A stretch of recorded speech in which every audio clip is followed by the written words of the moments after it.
Je suis Isabelle Mouniamanara, je suis directrice adjointe des opérations et je suis dans le comité de pilotage d'Antibiogo depuis le début, depuis 2017. Mon rôle avec les différents membres, c'était d'aider le projet, de piloter le projet, de définir la stratégie et de voir comment, au niveau du département des opérations et du département médical, comment cette nouvelle application pourrait mieux servir nos projets, nos laboratoires de microbiologie que nous avons à MSF aujourd'hui.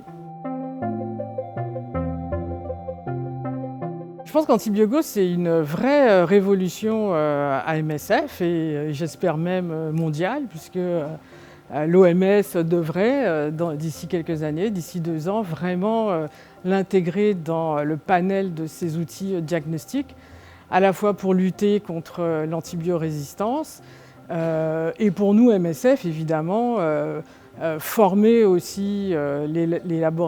laborantins qui travaillent dans les laboratoires de microbiologie, aider et améliorer au diagnostic et puis faciliter la prescription d'antibiotiques rationnels pour améliorer la qualité de la prise en charge de nos patients sur nos terrains. Antibiogo va aussi servir à nous donner des alertes sur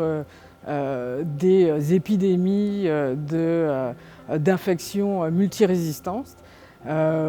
notamment par exemple sur le projet de brûlés à Haïti, où on sait bien que les brûlés sont quand même sujets à beaucoup d'infections, et ça aidera les cliniciens, les médecins à mieux cibler l'antibiothérapie pour les patients, ou alors sur notre projet comme à Amman, où on a aussi beaucoup de blessés de guerre venant de différents pays, où on sait qu'il y a déjà beaucoup de problèmes de résistance aux antibiotiques, permet aussi de mieux cibler le traitement le plus efficace pour le patient, pour qu'il puisse guérir de son infection et que, par exemple, les chirurgiens puissent continuer le traitement pour ces patients. Aujourd'hui, MSF, on travaille à peu près avec 14 laboratoires MSF, mais aussi des laboratoires où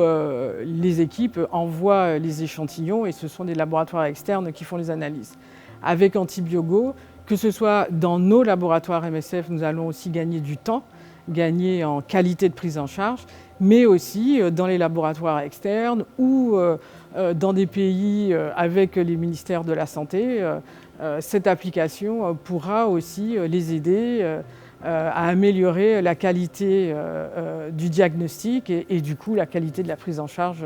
de tous les patients en fin de compte. Je pense que c'est la première fois qu'à MSF, avec la Fondation, on crée un outil de diagnostic.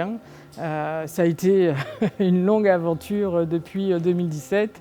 avec des hauts et des bas, des engueulades sur la vision qu'on avait, à qui ça allait être utile. Aujourd'hui, voilà, on resserre un peu, on est devenu un peu plus professionnel là-dessus. Mais cet outil, franchement, moi je pense, va vraiment révolutionner à la fois la prise en charge des patients, mais aussi la surveillance de l'antibiorésistance dans beaucoup de pays qui n'ont pas la possibilité d'avoir des laboratoires pour monitorer cette résistance qui est malheureusement un fléau mondial et un vrai problème de santé publique.